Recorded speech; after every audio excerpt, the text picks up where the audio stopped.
انتخاب کردم که یه خاطره‌ای براتون تعریف کنم. در دوران مهاجرت، زمانی که درک کوچیکی از دنیا داشتم، کودک بودم، از پدرم همیشه پرسیدم که این برق کجا میره. همین مشکلی که امروز ما تو افغانستان داریم تو ایرانم بود 20 سال پیش، 25 سال پیش. برق مداوم میرفت و پدرم هر شب موتورسیکلش رو میآورد داخل خونه، گروپش چالان میکرد که ما بتونیم غذا بخوریم. این سوال هر شبه من از پدرم بود سر سفره که این برق کجا میره. پدرم خیلی تلاش میکرد که برام توضیح بده که برق چی هست، به چه شکل هست، ولی خب من اون موقع اینو درک نمیکردم. این سوال هر شب من بود تا موقعی که ایران رسید به توسعه. برق دیگه جایی نرفت. توسعه باعث شد که پدر من مجبور نشه هر شب یک مسئله رو برام توضیح بده که من متوجه نمیشم.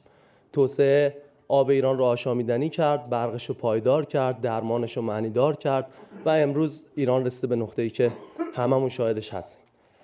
امروز من رسیدم به سن پدرم، تو جایگاه پدرم قرار گرفتم. من مواجهم با اون سوالی که در کوچکی از پدرم میپرسیدم. الان هر جایی که مهمونی میریم همین مشکل پیش میاد، برق میره و بچهای مهمونا از ما میپرسن که انجینر صاحب برق کجا میره. هیچ جوابی ندارم بهشون بدم، ولی باید این سوال جواب بدیم. همه ما باید این سوال جواب بدیم. یک بار ایران این جواب رو داده.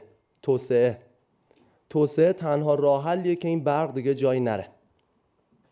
درمان ما معنیدار بشه، آموزش ما با کیفیت بشه، مهاجر نداشته باشیم، برسیم به ثبات.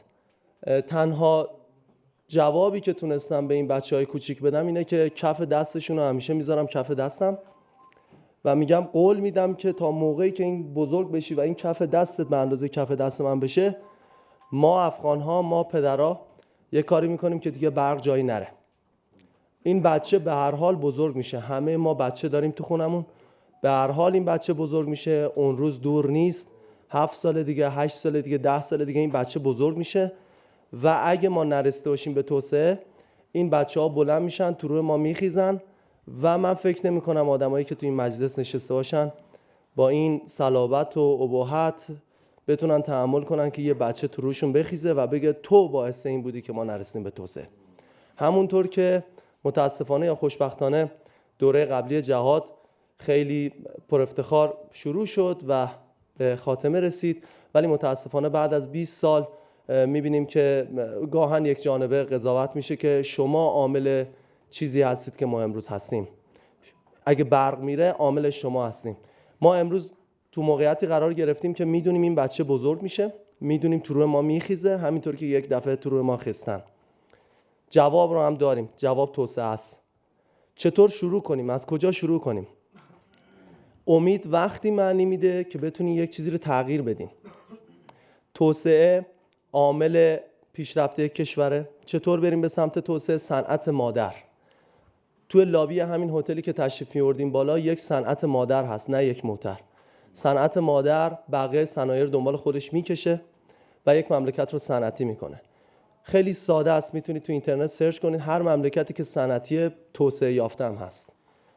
از این صنعت مادر حمایت کنیم. این صنعت مادر بقیه صنایع رو دلیل وجودی میده بهش، بقیه صنایع رو دنبال خودش میکشه و مملکت به توسعه میرسه. اون موقع است که بچه‌مون دیگه ازمون سوال نمیپرسه که برق کجا میره، دیگه تو رو ما نمیخیزن. از کجا شروع کنیم؟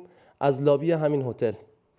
من ازتون خواهش میکنم وقتی از ضیافت نهاری که در خدمتتون هستیم فارغ شدیم، از لابی هتل که رد میشدین یک بار به این مسئله فکر بکنین که وقتی کف دست پسرتون، دخترتون رسید به اندازه کف دست خودتون، اون موقع چه جوابی دارید بهشون بدیم. نقطه شروع رو ما با این شخص مولوی غلامحیدر شهامت یک روز خیلی اتفاقی من برخوردیم و از من پرسید که چی میخوای. من بهشون گفتم که این سوال اشتباه، سوال درست اینه که چی میخوایم.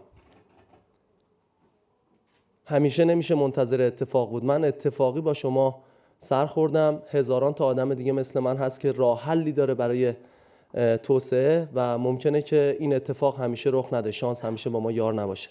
ازشون خواستم که مرکز نوآوری تأسیس بکنن. این مرکز نوآوری راه حل ها رو جمع آوری میکنه. شاید همه راه حل‌ها به اندازه کافی خوب نباشن، ولی شاید یکیش جواب بده که مال ما جواب داده تا به امروز. این آدم شروع کرده، سهم خودش انجام داده. پدری کرده و یک جوابی داره برای پسرش وقتی که بزرگ میشه. هر کدوم از شماها تو خونتون پسر دارین، دختر دارین، شماها یک جواب باید جور کنید. تا پایان امروز من ازتون خواهش میکنم که سعی کنید وقتی شب میرید خونه، وقتی برق میره، به این قضیه فکر کنید، یک جوابی پیدا کنید برای فرزندانتون. ما هستیم. جهاد گرم تموم شده، جهاد سازندگی شروع شده. یک شعر هست میگن گرگ ها خوب بدانند گر در این ایل غریب، پدر نیست تفنگ پدری هست هنوز، در گهواره چوبی پسری هست هنوز. من امروز قدم رسیده به اندازه تفنگ پدرم و من تفنگ پدرم رو شانه کردم برای جهاد سازندگی. موفقانه جهاد گرم رو به پایان رسوندیم، سربلند. هیچ کس منکر این نمیتونه بشه، ولی جهاد سازندگی شروع شده. ما هستیم، ما به اندازه تفنگ پدرمون شدیم. ممنون، متشکرم.